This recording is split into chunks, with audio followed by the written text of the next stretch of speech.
Something is up with this doggone. Something is up with this doggone computer.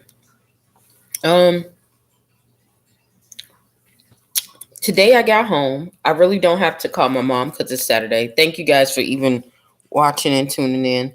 Um, you guys have seen me look worse than this, so not trying to hold or shield anything. I came from swimming, so yeah. And now I'm gonna eat a bowl of chips. All that, all those calories I like burnt off swimming.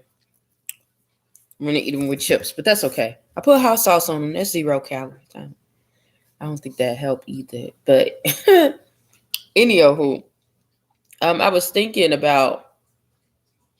Oh, I forgot to say. Today, I ended up getting into. I almost got into an accident, and the crazy part about it is that it was like seconds before I got into the accident. I forgot that I usually pray this every day. God, use my hands to serve your people.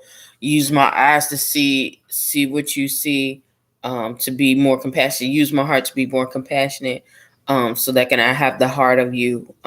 Use my feet to bring out peace and to walk and to serve humanity and things like that. So I was saying my prayer that way.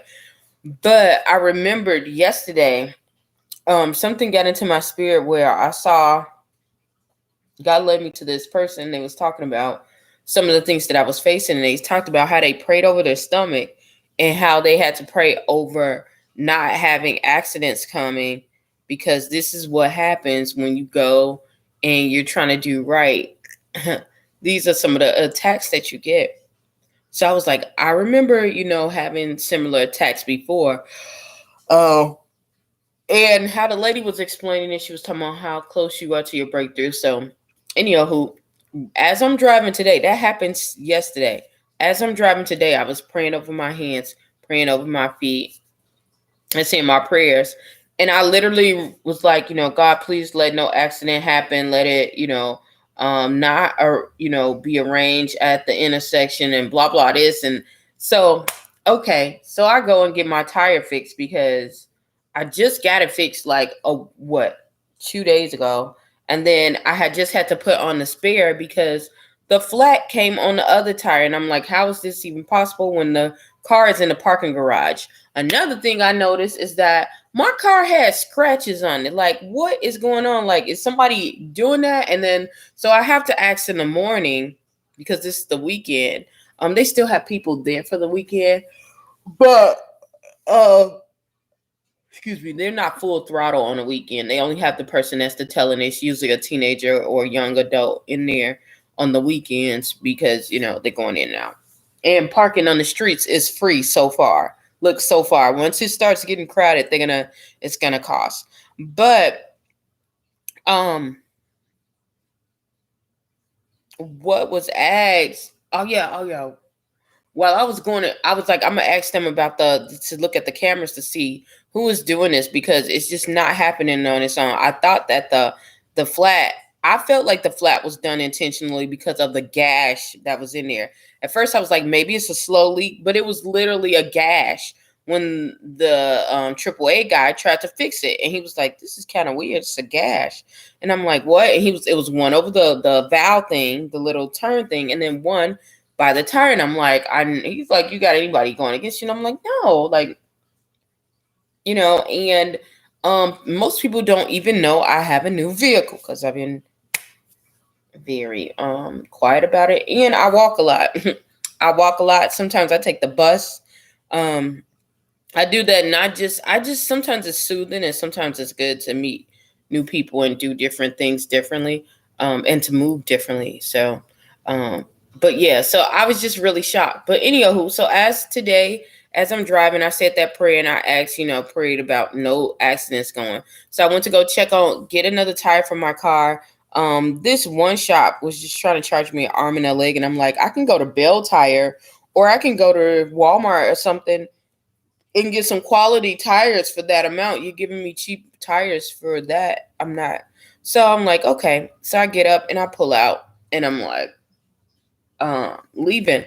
As I'm leaving and going down, there is another car that comes out and almost hits me. And I'm like, oh my God, thank God.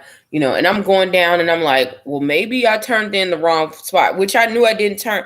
I turned when no one was there. That person was zooming. So nevertheless, I'm still driving and I turned my signal on to turn into the other lane, into the other, not the other lane, the other street. Cause it's like a V kind of like, it's like a street that goes down this way, a street that goes this way. Whoa, wait a minute. It's a street that goes this way, street that goes this way, and another street that goes this way. So as I'm turning, because I'm already in the parking lot, I'm turning out to the side street. This person is turning this way, and they see me, but they're still trying to hurry up. So as I'm picking up the speed, like what the heck, trying not to get them to hit me because I'm like, I don't. And on top of that, I was just like, I don't want to get hit, and they don't look like they have insurance, and I'm gonna be at loss here. Like, God carry me. So as I'm turning my signal to turn, we on the V. We get back to the other street, and I'm turning left to go on the other side. All of a sudden, that car is still trying to go over, and like it was doing some kind of crazy like swerving, like. And then it was like, oh my goodness, it was crazy. So almost got knocked off of the road. Now, as that's going on, the car that was behind me that almost hit me comes by me and like, oh my God, are you okay? That looks like that was almost an intentional spiritual attack. Now, I don't know this person from a can of paint. All I could say was hallelujah. Hallelujah. I'm just shouting like hallelujah. Then the person next to me saying hallelujah, hallelujah. So I'm like, okay. I know that was God covering me. I know that was definitely an attack, on me, and that I'm getting stronger. Like God is showing me some things and I'm getting stronger, and I'm so grateful for it. So today I wanted to talk about leadership versus being a leader. And that I had a dream that I talked about this. Almost in this setting, that red thing, the red piece of paper was right there in my windowsill. Deja vu. Yeah. But anywho, so excuse me. There scientifically is a rule that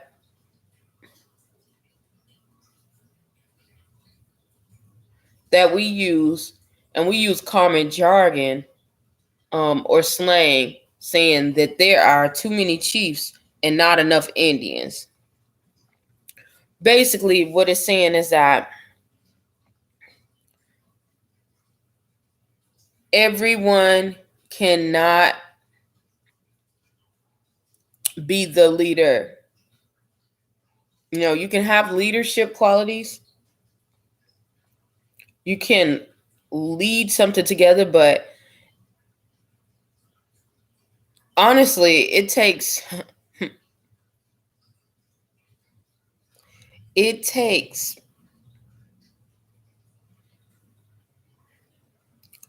more followers to overcome and to attack a battle than more leaders, because they have in different minds and they think different, and everyone wants to be ahead.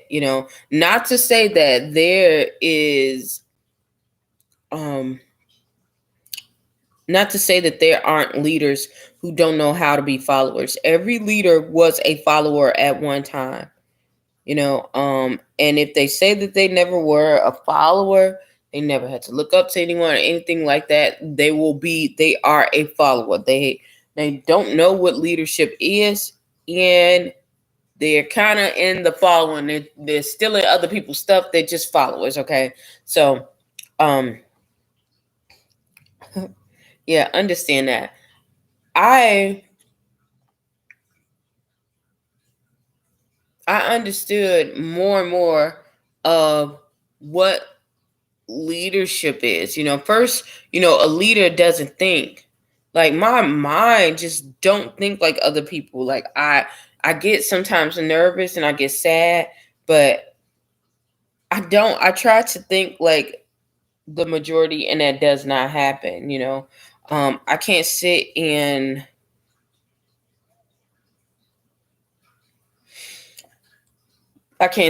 wait on a job to pay me, or I can't sit and wait on other people's opinions or things about me. I have to do what is intuitively in my head. Sometimes it hurts. Um, and sometimes I'm not even gonna say sometimes. Excuse me. Most of the times I have to walk alone. I have to walk alone, meaning that there are not people supporting me. As a matter of fact, there are more people going against me than supporting me. And I mean it's from all walks. Like someone was my own family. Someone was some of my best friends, closest friends.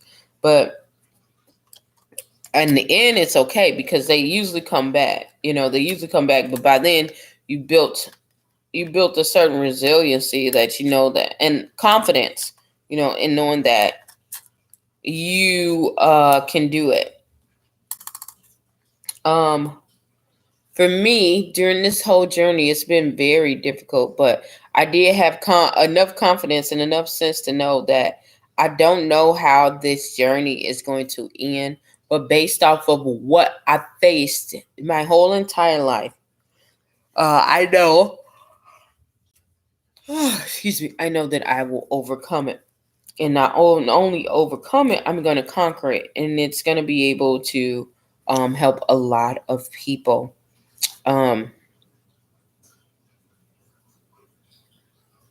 So that's what I mean when I talk about being a leader. You can have leadership qualities and not be a leader. A leader is going to go and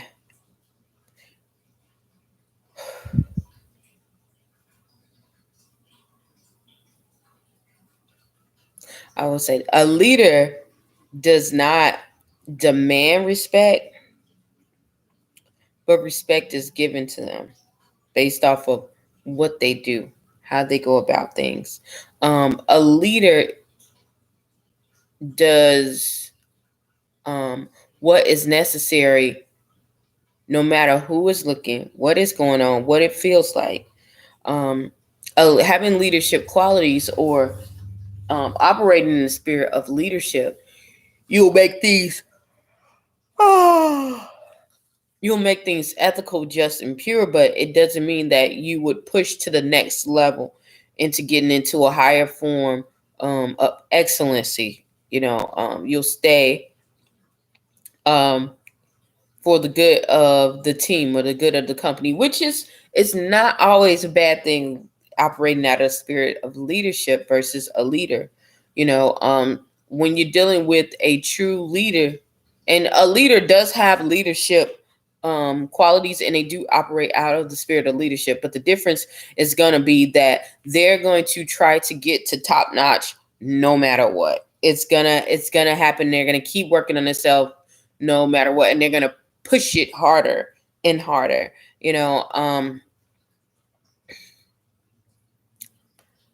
Also, oh yeah, for me it was very, very hard, but I kept serving. I kept going to places. I kept speaking to conferences, even when I didn't have the money, even when it did not feel good. I was struggling myself.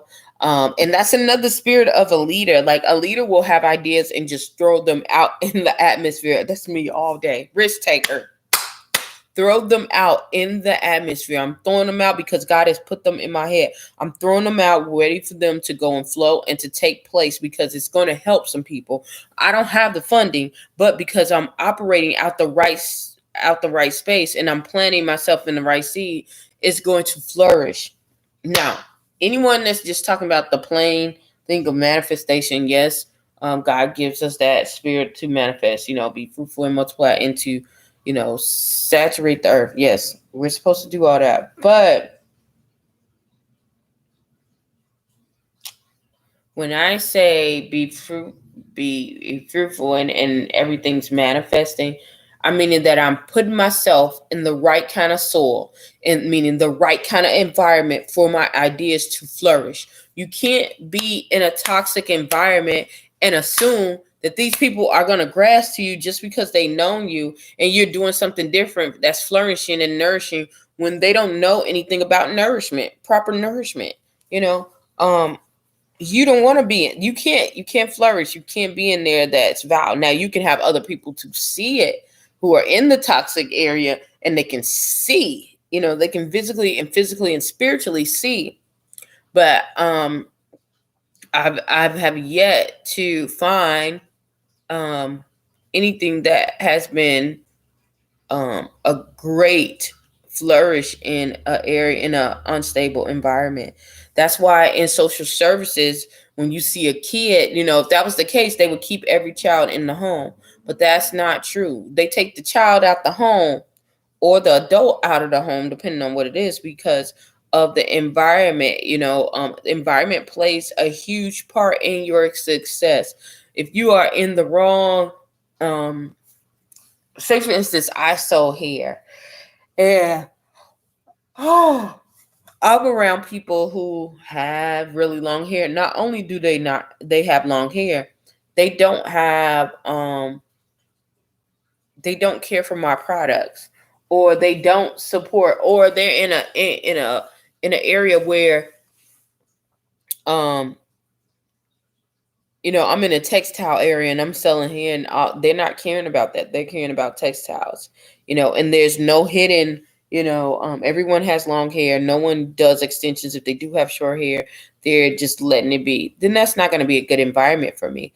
But if I sew hair and every single person, had that need, and they had, even though there was a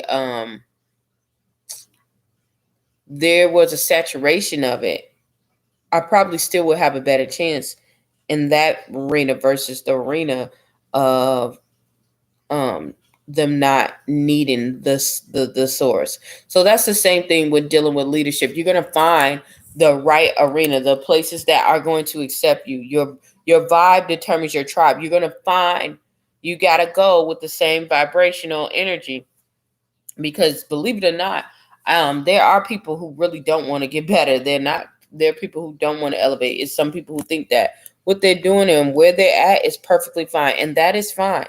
The thing is that you don't think that way. You want to go higher. You want to be better. So you want to attract that same kind of energy. So, yeah.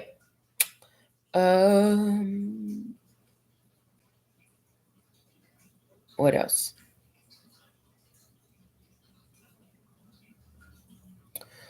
Um, well, I'll get a break for I got so tired. I know. I know that's the energy coming. That's it, the energy. The enemy coming towards me, because I definitely went past a milestone today. Well, this last couple of days, some things broke off, and I was so grateful for it. But I'm gonna keep going. I'm gonna keep pressing, because I know this is true, and I know this is gonna help someone, even if I never get the recognition. I never get notarized or anything like that. When you are a leader, it's something inside of you, even at your weakest moment, that people will see and be like, this is her temporary, or this is his temporary. A lot of people will try to regulate you based off of your accomplishments, but that's not the true definition of a leader, because someone who has had a terrible past, who has had numerous, what we would call negative accomplishments, can totally change their lives around within days, within years, months, and be at the top of their game. I know a lot of people, like I said, I had a friend, and we're still friends to this day. She did not pass the fourth grade with me. She stayed in the fourth grade until I was in the eighth grade. And now she has a PhD. So, this is what I'm trying to tell y'all. Like, I've known people who have been drug addicts who have changed their life around. If you've seen them today, you would never think that. And I know people who have always had, these accomplishments and things like that. And people look outside and they have a big name, and you can tell that they don't have really true leadership. True leadership is your confidence. What emulates out of you, what you have, what emulates out of you, what comes out of you, even when you don't have anything to show for it. I didn't even think that I was a leader until I looked back. God had to have me to look back and like, look what I put in you. Look. Cause I'm a little cray cray, y'all. I'm just like, I'm not gonna lie, I'm a little cray cray. Like, I go for certain. Like, if I think of something, that's it. It's like my mindset is made up. That is one of the main attributes of a leader. It's what you believe in your mind. I can do all things through Christ that strengthens me. All things. Not some of the things, all things. And it's gonna reflect. If you really believe that, it's gonna reflect in your actions. Some things that I didn't want to do, but I had to do because I believed in what I said.